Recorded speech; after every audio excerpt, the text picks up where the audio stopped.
Welcome, ladies and gentlemen, to another edition of the Wrestling Underground podcast. I am your host, as always, Chedward. Joining me is the glorious one himself, Marcus Rain. Marcus, how the heck are you? Doing good, man. Another Monday. More wrestling talk. Yup, and we got a show for yous today, yous guys. No Surrender, Elimination Chamber, 2 giant tournaments announced, Legends Free Agency. It's going to be interesting. It's going to be an interesting show. So here's what we're going to do. Marcus, we know all the details of No Surrender, but I know you're still working your way through the card. So we're going to hit the notes from the show, and we'll talk about the matches that we've seen. So I'm just going to start off by reading the results in case you haven't watched or known yet. Pre-show, Trey Miguel returned to the company after a month off or so due to the passing of his mother, I think it was, is what they said. Could have been his grandmother. I think it was his mother. Double check that, though. He defeated John Skyler in a fine match. Havoc defeated Tennille Dashwood in a match I'd rather forget. Jake Something, Ace Austin, Chris Bay, and Mike Bailey had a epic barn burner. I don't know why you want to burn barn, but I digress. It was for the number one contendership for the X Division Championship. There was a rumor that Jake Something's contract was up, and people were wondering if he was going to leave. This may be his final farewell in Impact, or it may be the you got a new deal, you get the belt combination. So we'll see what happens there. Now, in some cases, like with W. Morrissey or Matt Cardona or whoever, like we don't really like that idea. But even though we love Trey, I think you and I would both be very interested to see in what they do with a Jake Something title run, if they go that route. Yeah, definitely. Just an opinion. Jonah defeated Black Taurus in a match that was way too fucking good for its own benefit. Holy hell. Jay White defeated Eric Young. Deanna Pratzo defeated LZ's by submission. Miranda LZ's, I don't know who she was, but she was there.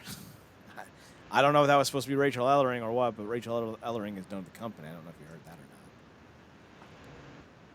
Oh, damn! I forgot all about her actually being there. That's maybe why she's gone. Could be. I like her, but it's not a big loss. You know, it's manageable, very manageable. Let's see. Matt Cardona defeated Jordan Grace by DQ. They do a rematch on the next set of Impact tapings. I don't know why they feel the need to have 3 matches with these two, but what are you gonna do? Infinite amount of rematches because they're digital.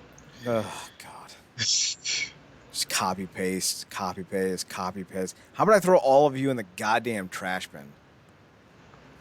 Or the garbage bin, whatever the fuck it's called in the computer. The Good Brothers defeated the Gorillas Destiny in a match that fucking surprised the hell out of me. What? Only because Jay White turned on the Gorillas and de facto kicked them out of the Bullet Club. What? Yeah. So I'm interested to see how this plays out on New Japan television. It's going to be interesting. God damn it, Jay. What the... You had one job to do. Down. That's trading down.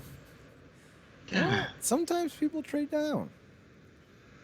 Like LeBron going to L.A. Never let it go, Chad. Never let it go. Mickie James defeated Tasha Steelz in an all right match.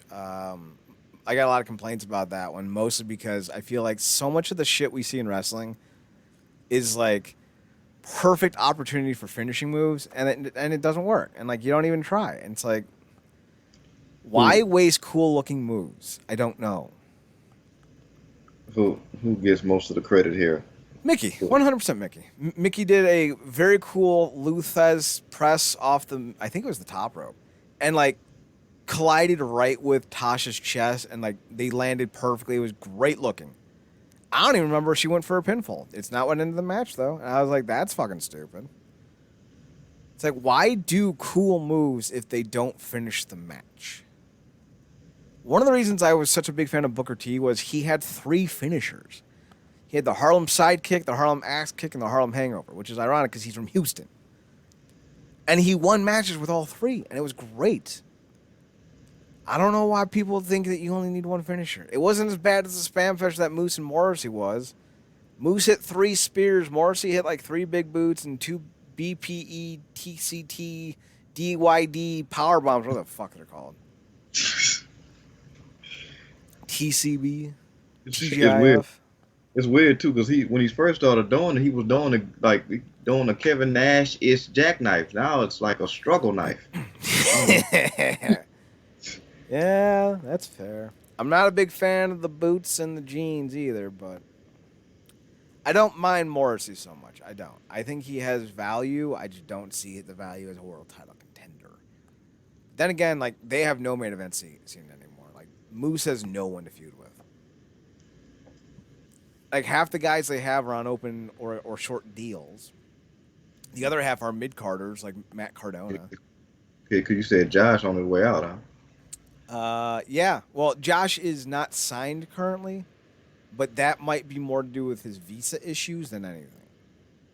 Yes. In 2010, Angelina Love was let go from her deal because of visa issues, because they didn't know how long she was going to be out of the country for. It ended up only being a month, but they didn't realize how long it would be, and they ended up re-signing her. So I think could be what they end up doing with Josh, because they're, I don't want to say using his wife, because like that sounds gross, but they're using his wife for a lot of the Twitch stuff, or at least they were when they were prioritizing the Twitch stuff. And I don't think, like, if Josh wants her to continue to work as like a analyst or personality in wrestling, I don't think he's going to find that in AEW. They have 468 dudes. They're all signed, and they all have wives in the wrestling business. It's kind of a logjam in that company right now. Yeah, and they just got rid of a dude and his wife in the wrestling. And honestly, like, I don't know why everyone is freaking out about the loss of Cody Rhodes. We'll get to him later. And then the main event, Honor No More defeated Team Impact after Eddie got hurt backstage, and then Willie Mack filled in for him, only for Eddie to come out and heel turn of the century. Sides with Ring of Honor. Gets them all contracts. He bamboozled everyone. And, like, he broke Kenny so hard. And I'm going to say this. Like, Macklin as a tweener makes more sense to me. And he took a shot from Kenny's kendo stick, man. I'm like, You know, respect. it's funny. We were just talking about when we did talking about hard to kill, like talking about me saying I know where Macklin go from here. That's almost the perfect move they did with him, because they put him in like the perfect scenario where his aggression was necessary, and it had like a point to it instead of him just aiming it around all the place. Mm-hmm. Like you said, him being a tweener makes more sense. And to be fair, like turning Eddie after everything we've seen him go through, because this really tracks back all the way again to him taking it in the eye from Callan. Mm-hmm. Which, if we're being fair, how great of a setup is this for a Callan return? I mean, I was thinking the exact same thing. And like, as soon as it happened, I think Sami Callihan, like, retweeted the photo. But you know how long now, that's some actual long form storytelling that may not be so intentional, but that's us thinking like you turn the tables how many years later were Callahan's the hero? That would be fantastic. I mean, And Eddie's the Callahan? Come on, man. Sammy's like, and that's one of the things, like, not having Sammy for the last almost 6 months or so has been pretty evident of like what they're lacking on the show. Yeah. And not only would Sammy coming back give Eddie someone else to work with, it would give Moose someone else to work with. And even though Eddie, Sammy, and Moose aren't a deep trio for the main event sequence, it's a lot more entertaining than Morrissey and Cardona. Yeah. In fact, I think Impact missed an opportunity to make a new headliner with this space between Moose and Alexander and whoever's next, because I don't think Morrissey and Cardona were ever going to really benefit from this. Maybe like someone like Macklin or Trey Miguel, although Trey, of course, had his own personal issues. Like Jake Something. You have Jake Something pull an upset over Moose, not win the belt, but like win a match to set up for a title match. I think that does a lot for Jake Something, and you start building up a new headliner possibly, but. You're going to do what you're going to do, Impact. All right, so Marcus, First few matches, you already mentioned to me off air the X Division 4 number one contender is awesome in your point of view. What was your favorite part about it, if there was one that stood out to you? Man, it's kind of hard. I mean, like it's again, you know, I don't know too many people who do these multi-man matches better than the Impact's X Division. Really, just everything, like the smoothness of it, like everything was just felt cohesive. Nobody felt out of place. Um, really felt like the only reason why Fulton was out there was to take that one spot where something had to do a dive. Mm-hmm. But that was about. I think my favorite part probably was one of that combination. That I know what it is. Something had.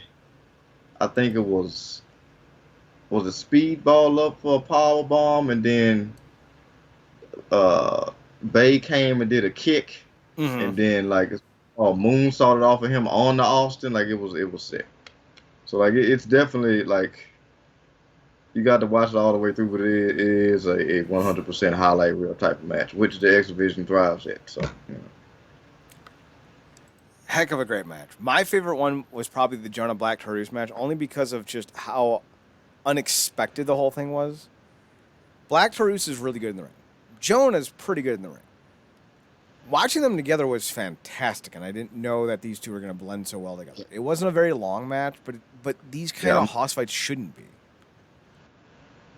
No, absolutely. I'm looking forward to it because I think a lot of people. I told you this like however many shows back. I'm like, Black Taurus is a problem. Like he slept on. Mm-hmm. I dig the fact that because it could have been like K has been established in Impact as too much of a for me a pillar as a stable to just be fodder for somebody like Jonah who's essentially still new. Mm-hmm. The fact that he tried to bulldoze him and they're like, whoa, hold up now, you're not finna dog walk us, and then don't think you finna get some work out of it. So it's like, okay, you can do that to Steve, now do that to him.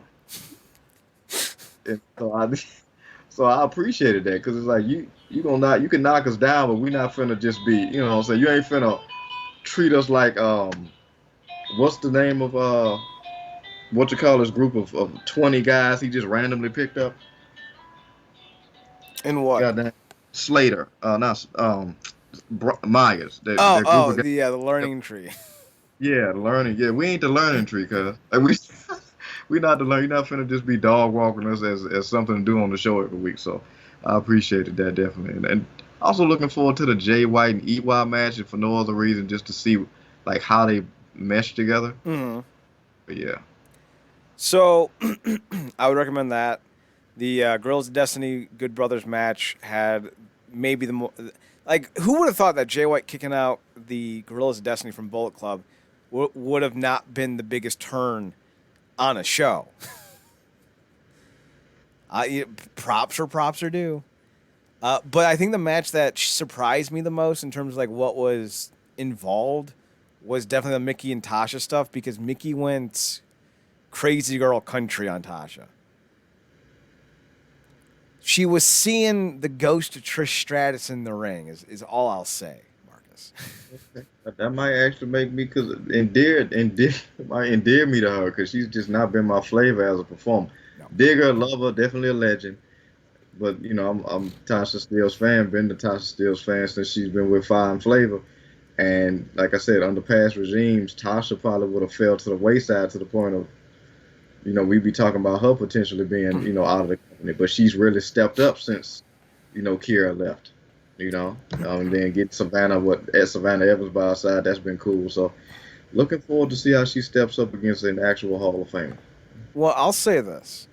For Mickie James, she is one of two 40-something white people who went full cowboy cowgirl in the last 2 years. One of them has nailed it.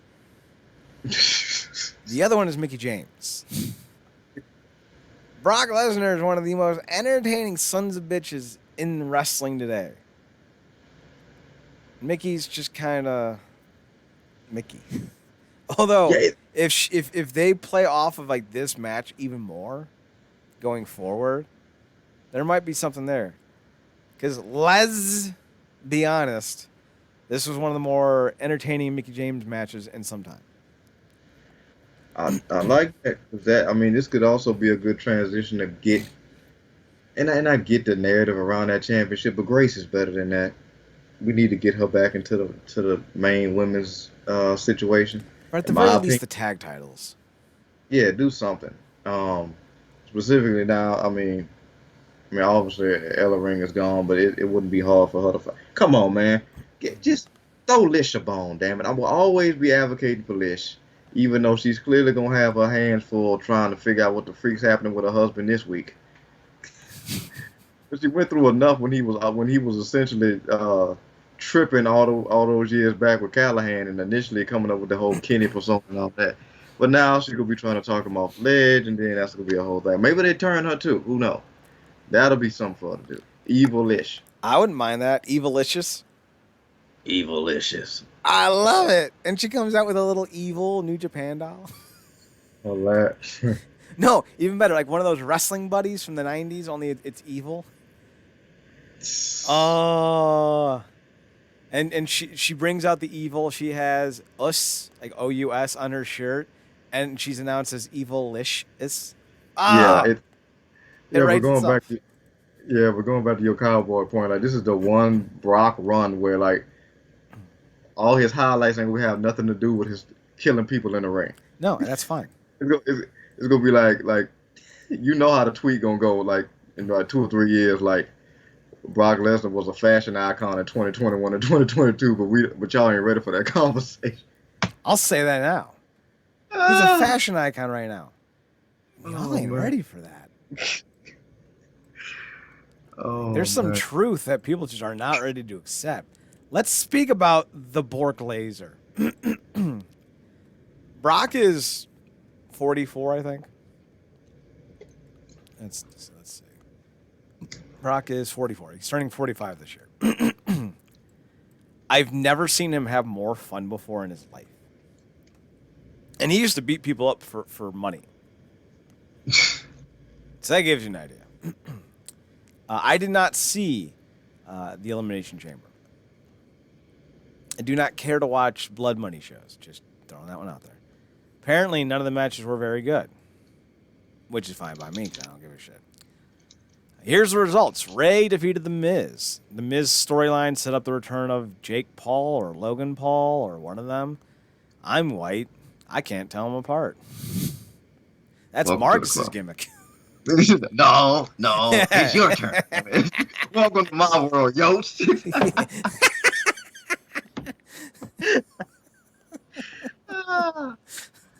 I'm going to stand in a row of 5 white dudes and be like, Marcus, pick me out. And Marcus is going to go, points over to there. That guy. The Japanese dude. You're picking. Racist. Like, no, close your eyes. Trust your senses, Jaime Reyes. Of course, I'm the evil, demented killer robot bug doll.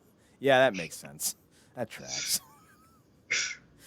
Roman Reigns defeated Goldberg by technical submission. I guess that means Goldberg passed out. I don't know what they define technical submission in this company. Yeah, you guillotined him. Yeah. Fair enough. Bianca Belair defeated Alexa Bliss, Doudrop, Liv Morgan, Nikki Ash, and Rhea Ripley. All right, that's fine. Naomi and Ronda Rousey defeated Charlotte Flair and Sonia Deville in a tag match. Apparently, Ronda had to wrestle with an arm tied behind her back.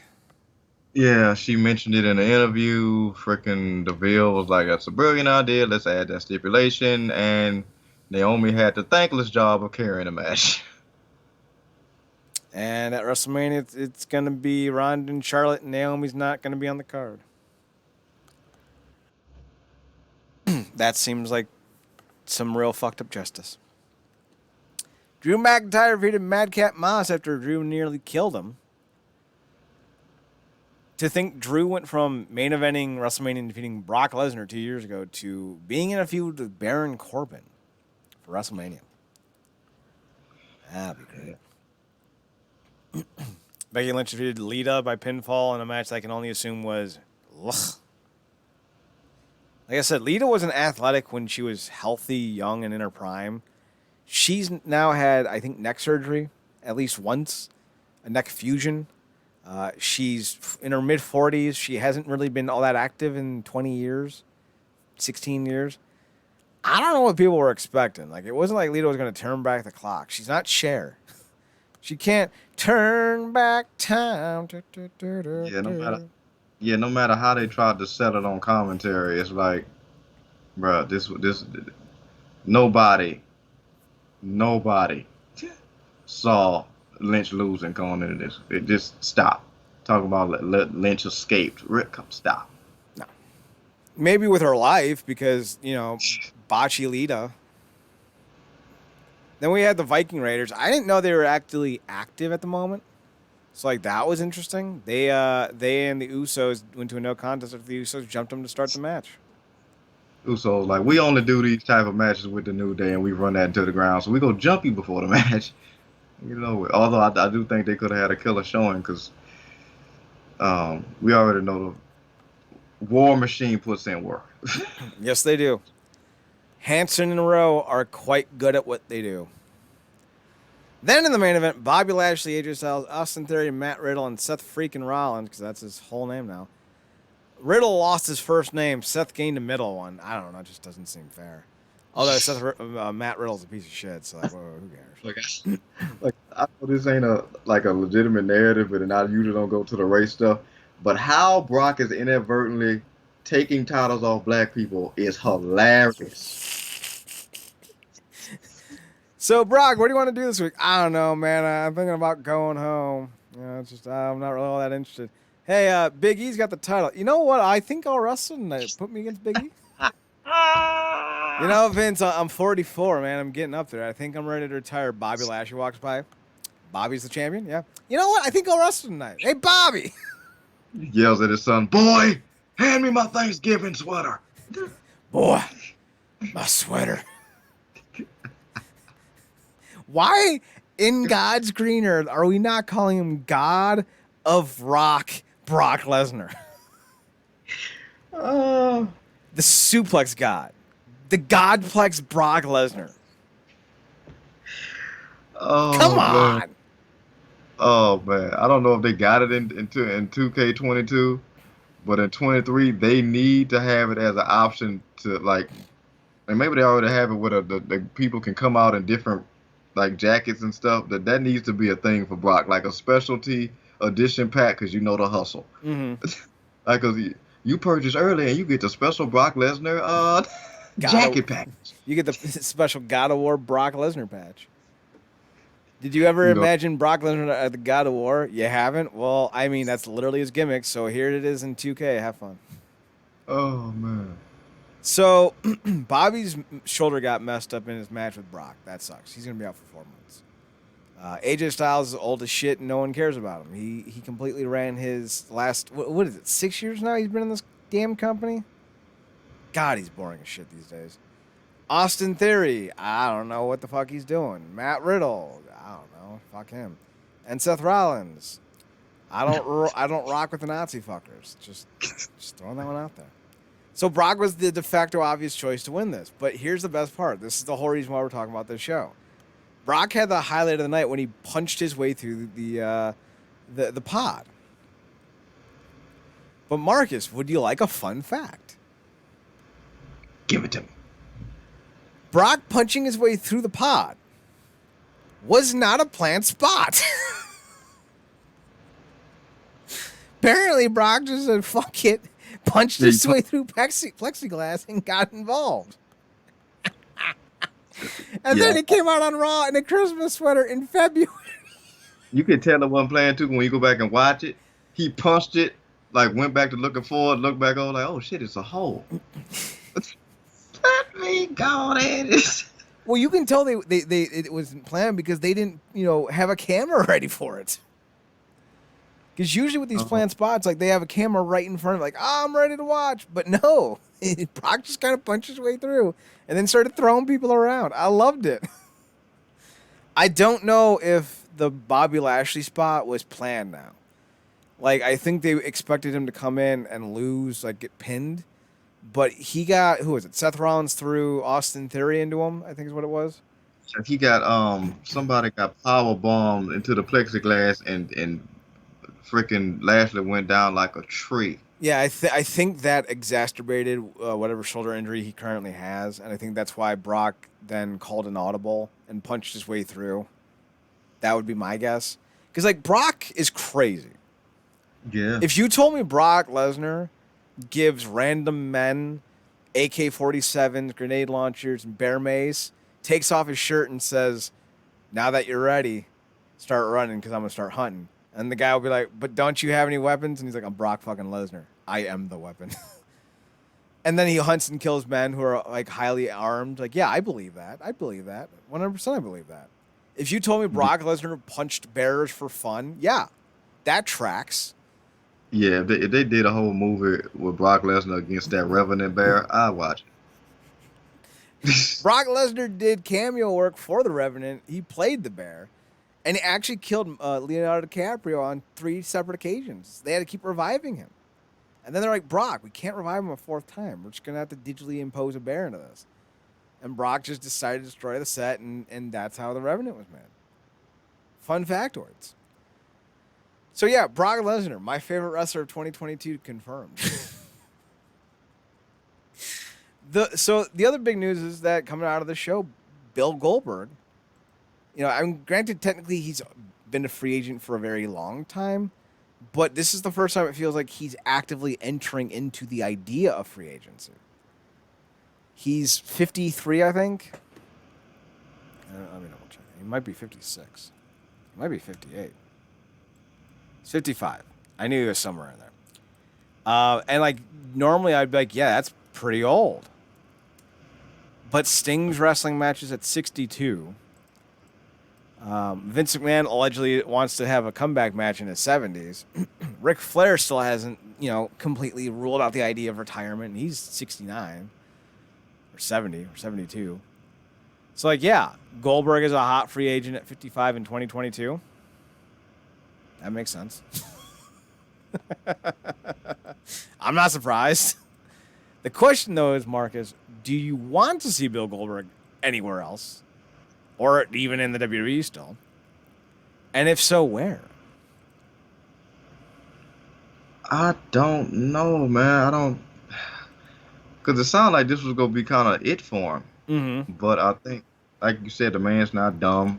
Like Brock, he knows, also gonna make a great payday to get the bang for his buck because he puts himself through a tremendous amount of stress just to prep for these, not even 10-minute matches. Mm-hmm. Um, so I don't know. Maybe he's looking at the landscape and going, there's some potential here specifically for him maybe to tangle with Sting again and with some of the talent in AEW. I don't know if he's necessarily looking at places like MLW or Impact, but then again, like I said, I never thought I'd see God in Impact, and I never thought that who that was, Ricky Steamboat went to MLW. Yeah, he's going to be doing some on-screen stuff here. So you never know, but I think yeah, seeing former WCW legends clash, that'll be interesting. That'll be something to do. Lesnar. I mean, Goldberg could do a lot of stuff like Goldberg against potentially this version of Daniel Bryan. Yeah, I would keep That could Goldberg be away from Bryan and Sting. Like, I love Goldberg, but also, like, he's Goldberg. Let's let's limit the contact with the more susceptible individuals. That's just an opinion. I will say this: Goldberg is doing a lot of cameo spots on the TV show Goldberg,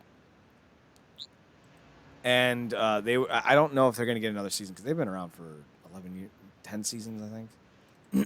Wow, he's really been on there. Wow, that's crazy. Yeah, they've been around since 2013. They've had 9 seasons. Let me see if they have a 10th coming up. Was renewed. I don't say anything about a 9th season yet. But one of the main players in the show, let's see, what was his name?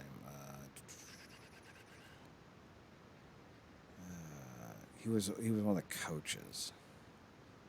Here we go. Brian Callan. He played a guy named Rick Mueller. and Rick has a brother, and that's Goldberg's character. So like Brian Callan had some allegations against him from like speaking out, so he was essentially removed from the show and its spinoff. And Bill Goldberg has been filling in as like the new coach of the school and the new gym teacher. So like I could see him getting a larger role if they do a 10th season, because they need characters obviously, and they're turning over a lot of the reoccurring cast, so it would make sense. Plus, I don't know what else, would he go to something like MLW for less money? Probably not. I don't think he'd go to New Japan. I don't see him in Impact. Yeah. I would love to see him in MLW. I think he would be the perfect fit there. I think him versus LA Park in a 6-minute slaughterfest. Yeah, hell yeah, do it. Jacob Fatu, Hammerstone, and Goldberg in a tag match. Hell yeah. Yeah, that'd be cool. But AEW seems like the most likely place. Yeah. That's like I said, maybe even just a standoff, because that'll just get the crowd salivating. A standoff between Sting and Goldberg. Or put them in a tag match with one another. Yeah, that'll be great too. Like I said, they are in a unique position to get a lot of people who other companies just can't right now, just because of the atmosphere that's going on there. And then that'll make people forget about Cody so fast. But we'll get to that later. But let's get to it now. But real quick, on to your point about the stuff, I almost want to see him more in TV stuff than the wrestling stuff. Like to see Goldberg like pop up in like DC TV stuff, like more DC TV stuff. Who would you cast him as? I don't know, but because me and you are so weird, like I love to see Goldberg pop up in some form or fashion on Doom Patrol. Now this is gonna be a deep cut, but what about what's his name?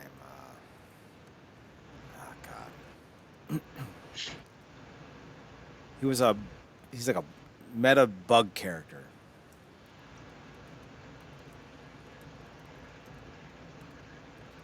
I can't find his name. Like I can see his face. All right, let's see. I guess his name is Erwin Schwab. I didn't think that was his name, but I guess it is. Yeah, I mean, look, more superhero shows he could go in. He could go and be on heels. There it is. Cool. That's Ambush Bug. That's his name, Ambush Bug. That would be a great spot for him on heels. Yeah, that'll be because they 100% acknowledge they're in the real wrestling landscape. So that'll be something real cool for them to do. Like I said, I'm definitely intrigued to seeing him do more acting stuff, because he does seem to have a particular foray with that. So we'll see. But like you said, I think the great thing is he's open to options, both wrestling and wise. So that's good. But we'll see. But let's go on to this controversial thing: the hottest free agent in all of professional wrestling. Well, Danhausen already signed, so I don't know what you're talking about. Steinhausen. Steinhausen. So, Cody Rhodes is a free agent, rumored to be going to the WWE, but he just posted on Twitter, "Hey, this is what retirement looks like," and I'm like, could be some things to read there. Firstly, if you really want to like go in that direction, you could easily say that this is what retirement would look like if I was retired. Just me playing with my baby and my puppy. Like, that would make sense. That's fine. I get that. But some people are suggesting like, hey, maybe this isn't some type of swerve. Maybe he isn't signing with the WWE. Because everyone just assumed he was. And, like, there was no real reason to just go there. Like, maybe he does. Maybe he does sign. Maybe this is just a swerve. Like, Cody loves to play fans. Like, he's just bonkers like that. So maybe he's actually going to debut on SmackDown, or maybe he's already debuted on Raw. Maybe he's the new ring post on Raw. I don't know what the fuck he's planning. But the idea is that he might go to WWE, and if they do, like, everyone's saying like, "Oh, hey, this is a big coup." And Marcus, I'm sitting here going, "No, it's not." You can't claim something's a coup when the person doesn't want it. That's like saying like you stole someone's yard gnome, but it was actually in the trash. No, you did not steal it. It's public property once it hits the trash. In every state. So you didn't steal anything. You got someone's hand-me-downs. Congratulations. You stole something from Goodwill. Good for you.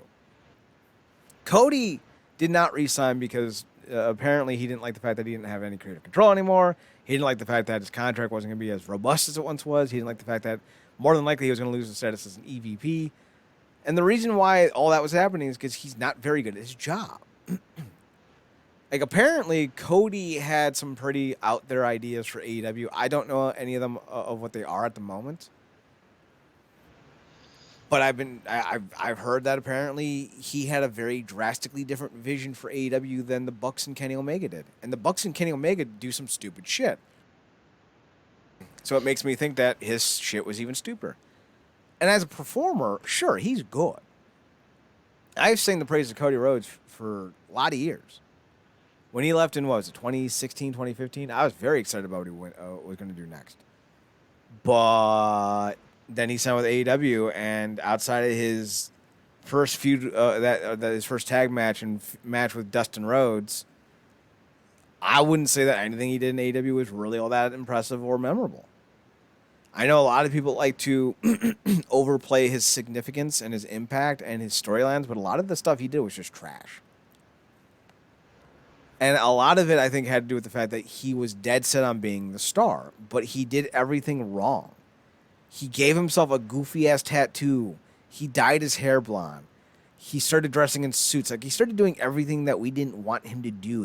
He showed up in bomber jackets, right? Like World War II airplane pilot jackets when he left the company. He had this coolness about him. But then he became a corporate stooge, and we all saw it. Fans turned against him. His matches weren't that riveting. The emotional impact that he had put into so many storylines through TNA and Impact and Ring of Honor and New Japan all were gone by the time he had AEW. Like, all that goodwill was wasted. And it was because he just refused to adapt. He pulled a Vince McMahon. By the time he left that company, Marcus, fans did not care about Cody Rhodes. He was getting go-away heat for one of the top babyfaces. And I guarantee you, him taking himself out of the world title scene for the entirety of his career played a hand in that. It was one of the dumbest decisions I've ever seen, and I don't know why he did that. Nobody expected Kenny Omega not to do it. He's an EVP. The Young Bucks have held the tag team title since the inception of pro wrestling 300 years ago. So I don't know why anyone thought Cody should do that, but he did, and it was stupid. And like, every decision he made in AEW was bad. From, making his wife, or thinking his wife should be a wrestler, to the tattoos, to the people he wrestled with. Like, he's a star, and he's wrestling with, at the time, nobody Darby Allin. And I know, like, well, yeah, he helped Darby Allin. Cody's in the prime of his career. He should not be putting over 20-something-year-olds that nobody knows. You don't book down.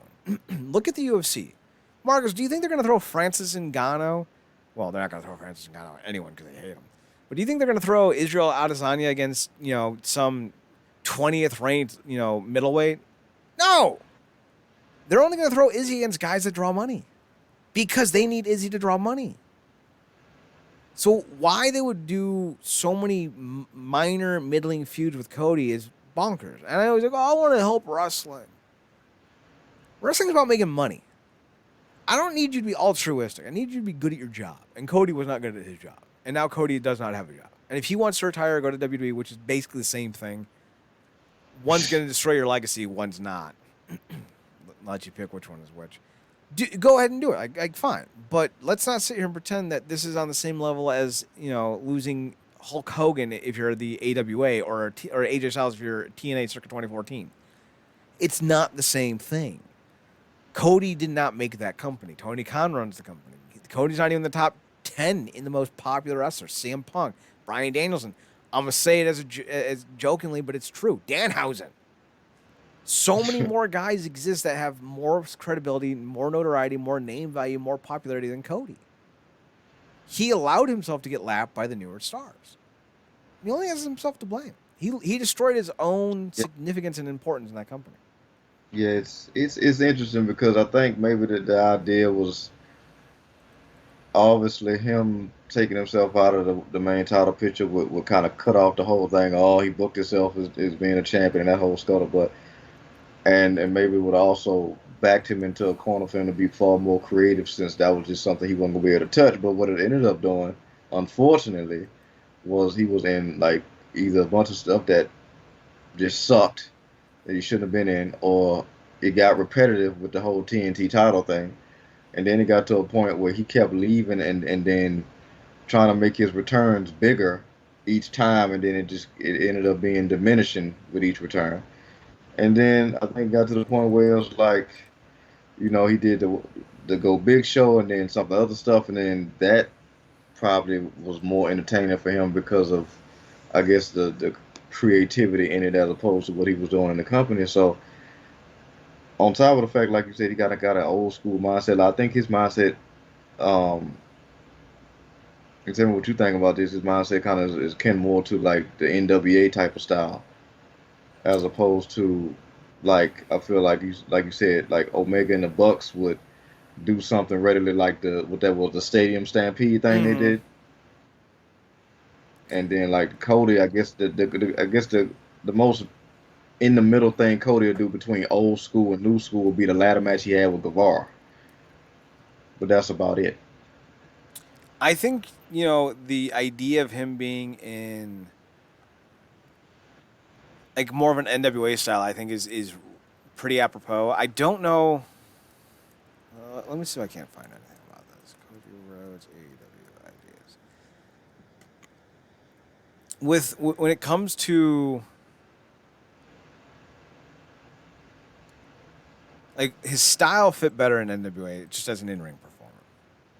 He Right. matched all like his matches with Nick Aldis were probably his best in my opinion, but it was also it um, probably Nick Aldis's best as well because they just had a natural style that blended together. So here's an idea that Cody Rhodes pitched to set the internet ablaze. Cody had a master plan to get the belt back and to hold it for nearly 2 decades. Here was my idea for the TBS championship. I thought I could make Libby, his brand new daughter, the champ. But because she's not of age, I would hold the belt for 18 years. That was the idea, and I thought it would really set the internet on fire. The idea didn't go far. He says it jokingly, possibly, but I don't know. This is the same dude who thought it was a good idea to bring his Siberian Husky dog onto a stage with Pyro. If you know anything about Siberian Huskies, one, they don't do well when they're startled. They're very skittish and very reactionary animals. They're not golden retrievers. Golden retrievers won't give a shit. They'll just chill there and like, oh, that's cool. Whatever. Huskies are like, nah, man, what are you doing? They're temperamental. And Cody used to bring his dog out all the time, and it's like, I get it. You want to bring your dog out, that's fine, but then don't do pyro. What Cody needed to do was pyro. He needed to have the pyro. Apparently, one of the other things that Cody did that everyone else hated was that, all the shots at WWE, all the Triple H stuff, all the chair breaking and whatnot. That was all Cody. Nobody else wanted to do that shit. None of the other EVPs were down for that. So I kind of look at this, Marcus, and I kind of ask myself, this was an addition by subtraction. They are in a better position without Cody holding them back. I don't know what other dumbass ideas Cody had, but I got to imagine there was a lot of them. I really do. Do you want to see Cody in the WWE? And if so, or if not, I should say, where do you want him to go, if at all?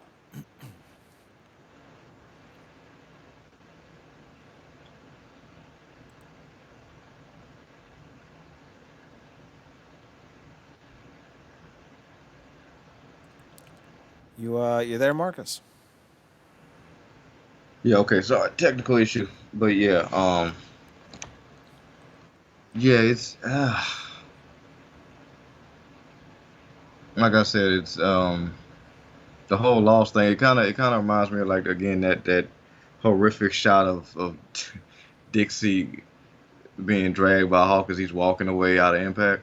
Mm-hmm. Except with this, it feels like it's the internet grabbing on the Cody's foot, like, no, Austin, don't leave. Like he's not Austin. It's not. It's not a thing. It's just they started out as one thing, the direction went another way, and I mean you called out the whole concept of them running the company from the get go. Like you was like, this not gonna finish well, and then this whole thing about the nepotism and stuff, and obviously like you said, creative differences, man. But him going back to WWE, I don't know if that's the best idea either. I mean, this is the company that you know basically had no qualms about you basically being like a lower budget version of your brother's gimmick. And God bless him for doing what he did with that. But and then when you left, they wouldn't even let you take the name that you was, try to make your career off of. So it's like I don't, if you do go back, it's on him. Like I said, it's not for me to decide what he does with his life. But anybody going to WWE right now is counterproductive. So Yeah, that's just a company that's going to destroy you. It's going to destroy your legacy, and the only thing they seem to want to promote are spousal abusers, potential rapists, and Nazi fuckers. yeah, and we just got through talking about Impact. And did you see that whole thing about Moose being a part of that little situation with Flat Earth flipping him? No, what's this about? Let me get this to you because this was disturbing. Uh, mhm.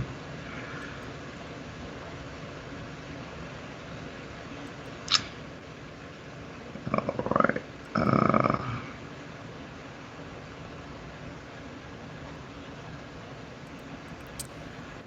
I'm afraid, Marcus. You're afraid. I'm very afraid.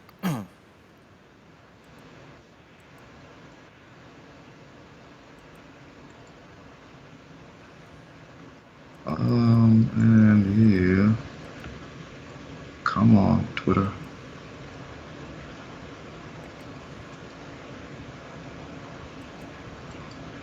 Chat.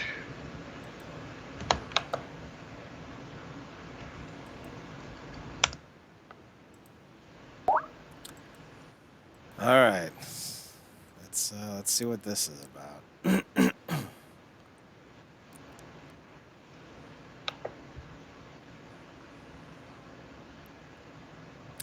Oh yeah, so I did see this.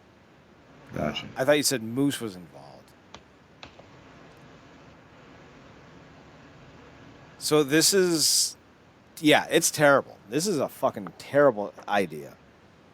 I don't mind that EC3 and Adam Shear, aka Braun Strowman, want to start a wrestling company. I have a problem with the one built, like, there's no hype to it. This whole build your narrative thing has zero legs. It hasn't worked for him. It hasn't worked at all for him. It has actually actively ruined his legacy.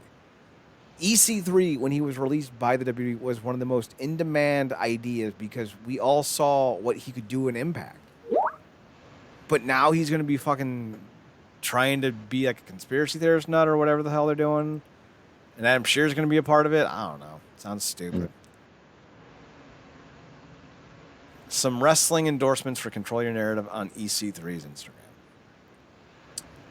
Oh, this is just terrible. Flip Gordon, Austin Aries, Real Killer Cross. Moose, what are you doing, man? Moose, what are you doing? What are you doing? Now, I don't know why some of the narrative is like they're trying to throw this like it's like some alt-right thing. Is EC3 and Adam Shear like alt-right dudes? Did I miss something?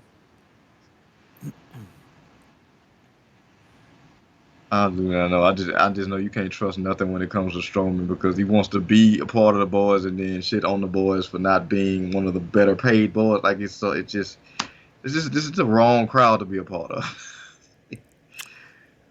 It's not great. Well, put nothing. You can't put nothing past specifically the way Aries thinks. And then, like I said, flat Earth flip is just a no go in general. So I don't. This is like one of those things where, like, if I'm sitting there and I created a pill that would end racism, hunger, cancer, and all these terrible things, and Flip Gordon Austin is like, man, that's a great pill. I would destroy the fucker. I would destroy it. Just because, like, if they're on my side, I did something wrong. Remember when Flip Gordon had hype around him? Yeah, being ironically enough, building off another industry flat scan in Bully Ray. Oh, God, that's right. No, thank you. No, thank you, sir. We said good day, sir. You lose. Good day, sir. All right, so, hey, Putin recognizes the independence of pro-Russian territories. That's great. What about non-pro-Russian territories? Oh, Veer's coming to Raw. At this point, it's becoming a meme. And once you become a meme, you lose credibility. So, that'll be fun. All right, let's see. We got 2 massive tournaments coming up. Massive. New Japan has one, and it's massive. 48 people. I'm going to list them. Why? I don't know. Okada, Desperado, Yoshihashi, Goto, Evil, Sho, Takahashi, Taguchi, that's Ryusuke, excuse me, Toroyano, Sema, Takamichinoku, Hanma, Yuji Nagata, Togi Makabe, Jeff Cobb, Taichi, your favorite wrestler, Hiroshi Tanahashi, Yoshi, Naito, Yutu Nakashima, Aaron Hinara, or is it Hinara or Hinare? I think it's Hinara because he's Polynesian. Yeah, Hinara. So it's Hinare. Because they like to hit those E's with the flip. Why, dear God, why? Ryohei Owai? Oh my, no, God, no. Please, no. I'm just getting good at saying Japanese names. Now you hit me with Rohai? Roha! Ride him up. Move him out. There it is. It's Rohai, and we're just going to stick with it. Zachary Sabre Jr., Bushi, Ospreay, the Great Okan. Great Okan's not so great. Don't know why he calls himself the Great Okan. Kota Ibushi, recently re-signed Chase Owens. Jado, Hiromu Takahashi, Ishii. Then we got Shingo Takagi. Those are like some pretty big names, right, Marcus? Yep. You would imagine that those are the top guys, or at least 12 to 16 of them are the top guys in the company, right? Yep. You would imagine that if you're going to do first-round buys, it'd be guys like Cobb, Tanahashi, Okada, Sabre, Naito, right? Yep. So here are the first-round buys. And those are not them. Master Wato. Oh, dear God. Train's already off the tracks. Sonata, the only one that you could be like, okay, I could see him getting a buy. Tenzan, Dick Togo, Yoshinobu Kanemaru, Bad Luck Fale, Geto, Kojima,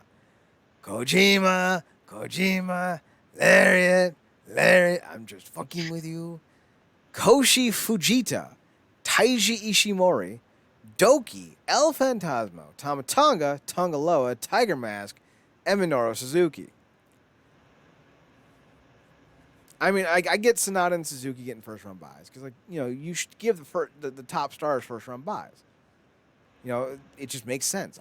Where I come from, it makes sense. Top seeds get buys. Not in New Japan. So that's the 48-man roster for their upcoming tour. Most of the names are here. And the thing that kind of boggles my mind is, where's Jay White? I didn't see his name on this list. And you can't even see, it's just Japanese guys, like guys in Japan. No, Tonga and Loa are in the same place Jay White is. They're coming back. Maybe Jay White's been told not to come back because he's maybe they want him to do stuff with Strong. Although I haven't seen him on Strong in a few weeks, like I don't know. That doesn't make any sense. Maybe he's on excursion to AEW. Maybe he's not even signed with New Japan anymore. I don't know. I mean, he's on both Impact and in AEW, so. So here's the opening round matches: Sema versus Taka, Yoshihashi versus Hanma, Nagata versus Goto. That's gonna be fun. Maccabi versus Cobb, Yano versus Taichi. Your favorite match.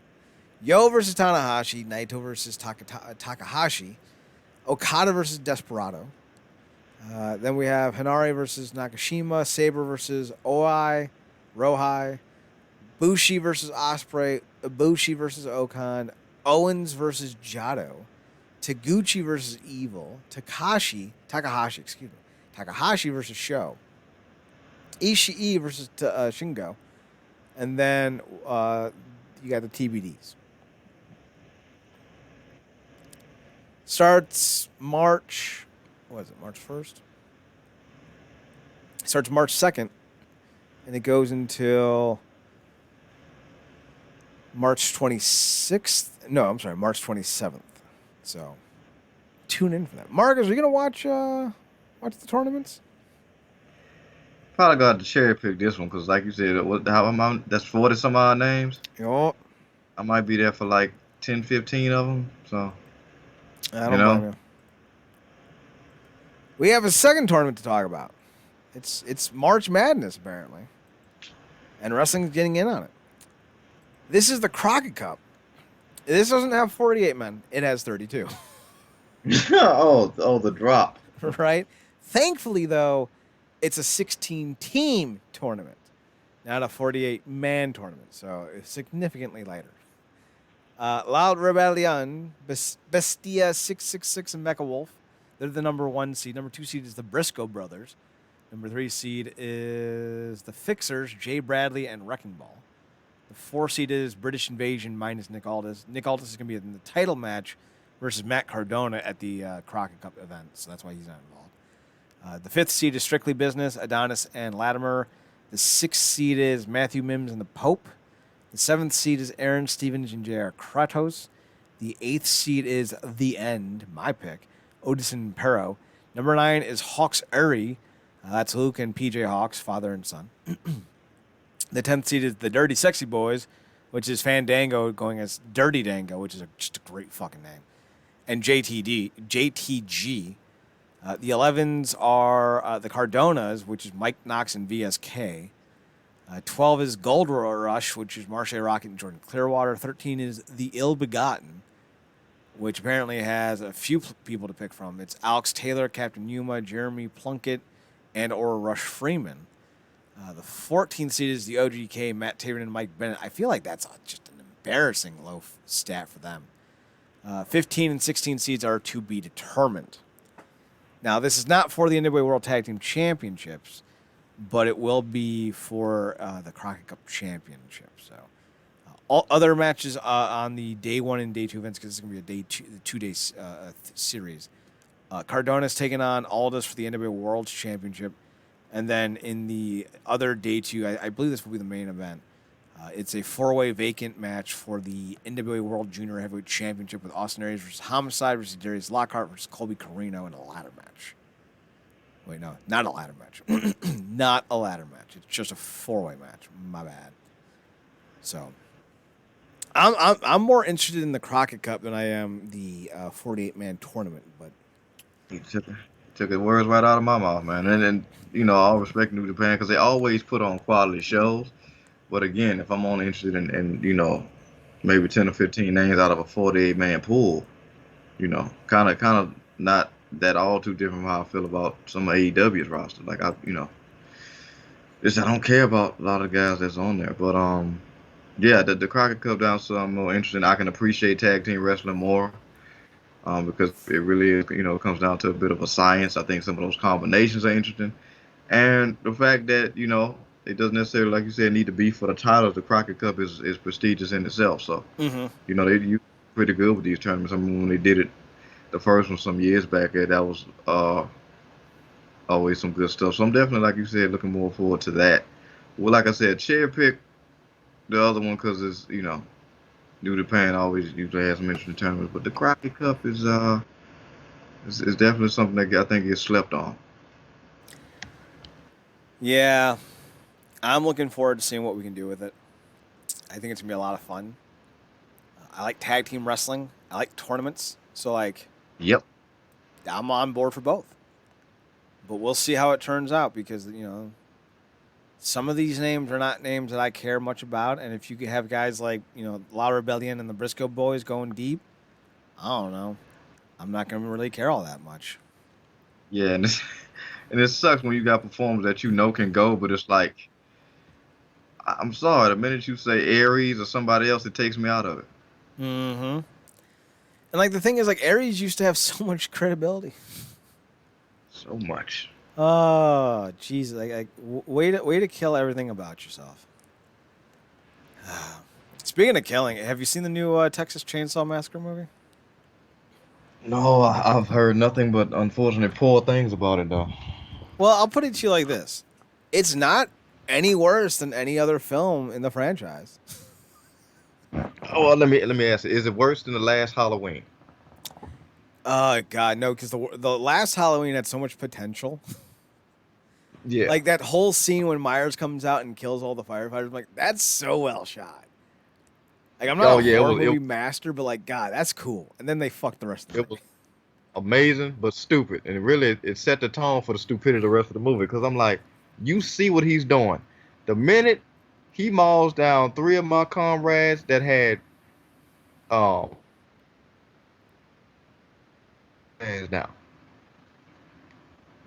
Mm-hmm.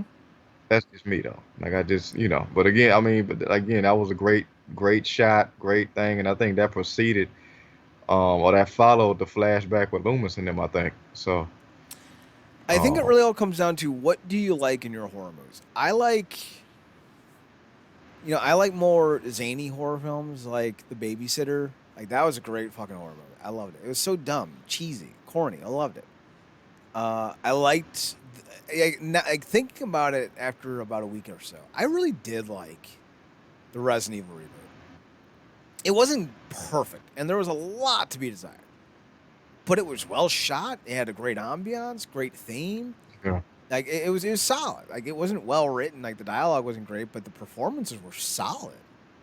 Considering like they basically abused who the source material was. I get why a lot of fans weren't happy with it, especially with Wesker. But like for what it was on its own, it was fine. But when I look at like horror movies in general, like I don't really like a lot of the more grotesque stuff. But this Texas Chainsaw movie lingered with me kind of the same way that Midsummer or what was that other fucking movie that he did with the mom who like loses her mind and is like haunted by fucking her dead mother and like they're like a cult. The fuck was that movie called? Yeah. I'm gonna look this up here real fast. On the fun, yeah, because I was, damn, she's actually in one of those babysitter movies, and I still got to get caught up on them because you gave me the recommendation. But I think I put you on to Ready or Not. I don't know if you had watched it. I don't know. Hang on. I'm trying to find 6 or 7 things at once. I did see Ready or Not. I did. That was definitely some twists and turns. And yeah, she's the de facto babysitter in the two movies. Let's see. Yeah, Hereditary. That was the other movie. Midsummer and Hereditary are movies that linger with you with their visuals and imagery. So it really does kind of hit different than like your conventional slasher flicks. But I'll say this: there were some moments in Texas Chainsaw that had that kind of midsummer lingering, situation, especially the ending of it. I was like, oh my God, that's going to stay with me for a while. So it depends what you're looking for in your horror films. If you're looking for zaniness, like, the Nightmare on Elm Street's not going to be it for you. If you're looking for more of a cinematic experience, it might be what you're looking for. Yeah. And let's be clear, like the first Texas Chainsaw only was ever popular because it sold itself based on real events, which was bullshit, utter bullshit. So I don't know.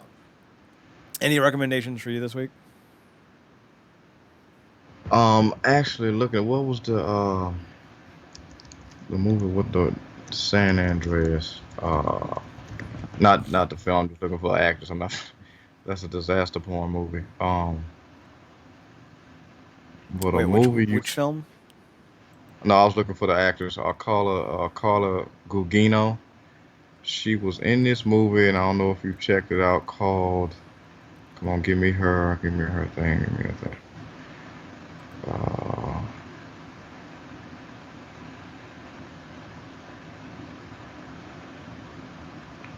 Come on, because it's definitely something you should check out. When did it come out? Do you know? Let me see.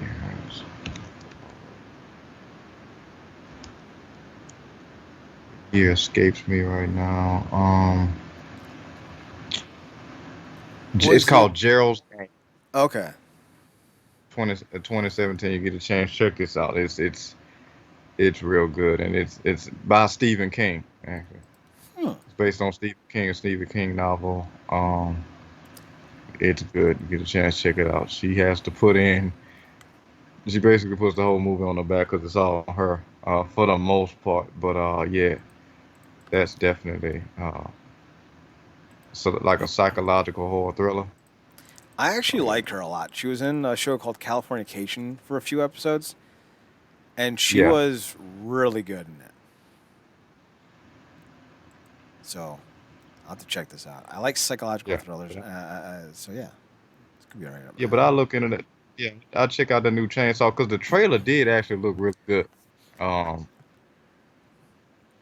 It I don't builds know. itself up for a few key moments. Like if you're looking for, like if you're the kid who hated eating his dinner, but you always had chocolate pudding or I don't know why I say pudding, but whatever, or like hot foot sundaes or whatever at the end.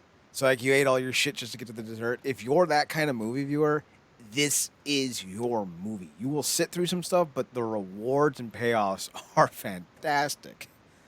But you'll sit through it, that's for sure. You will sit through it. Because there's just so much dumbness. And like the thing was, like, I don't know, they were trying to go for some social commentary, but if they were, it wasn't like against the older generation. It was definitely against the newer generation. But I'll say this, Marcus, I damn sure want to buy a derelict town and make it into Chatopia. That's my new goal in life. Because it had that. Because I mean, the premise. Because I haven't watched the original in years and whatnot, and like obviously they had a bunch of spinoffs, but like apparently the narrative is like the girl that was supposed to be in the original is like kind of like Lori when they brought Halloween back. Like all these years, she's been waiting to get revenge. Mm-hmm. And I love a good revenge story. Like sometimes a simple revenge story is just all I need. I don't need it to be extra. Somebody did, got. Now they trying to get payback. Like you literally could bring Kill Bill back by having that girl grow up and go after Vivica's, not Vivica's character, but you know what I mean. Yeah, the Uma Thurman's character. Uma Thurman's, yeah. Yeah. I'd be like, I'm not a big Tarantino fan, but I might be interested in a Kill Bill 3. But yeah, the actress who played her has passed away, so they brought in another woman to play that character from the original film. But yes, it's the character from the first film back, although she doesn't get as much play as what's her face from Halloween, Jamie Lee Curtis. Gotcha. Because like that whole like reboot trilogy is based around her revenge on Michael Myers or whatever. While this is more about the sisters and their interaction with Leatherface, who's like 70. It's still horrifying. So, that is what it is. All right, we're done for the night. We're back next Monday for another edition of the Wrestling Underground podcast. Be sure to tune in and check us out on the website, realnerdcorp.com, realnerdcorp.com. We're going to have a new Women Crush and Wrestler of the Week this week. I know it won't be Danhausen, although I've contemplated just changing it to the Wrestlehausen of the Week award. Yeah, and I doubt it'll be Carmella after that trailer. I think if we've ever used her as the WCW, it is on your recommendation. I can promise you that. I can promise you that. I can promise you I've never recommended it. I'm gonna tell you who I think Carmella looks like off the air because it's too mean on the air, but you'll know why I've never found her attractive. 9 times I recommended something, it was a girl like either we've done before or a girl we both liked, and then was like, oh, I remember when she was in this and that and the third. So yeah, that Mela never comes up in those conversations. Hopefully not. Twitter's NERDCORP. Marcus can be found on his Twitter account over at the Paradox Kid. I don't know why I said the. There is no the. It's just Paradox Kid. PARADOXKID. That's me. You can also find him other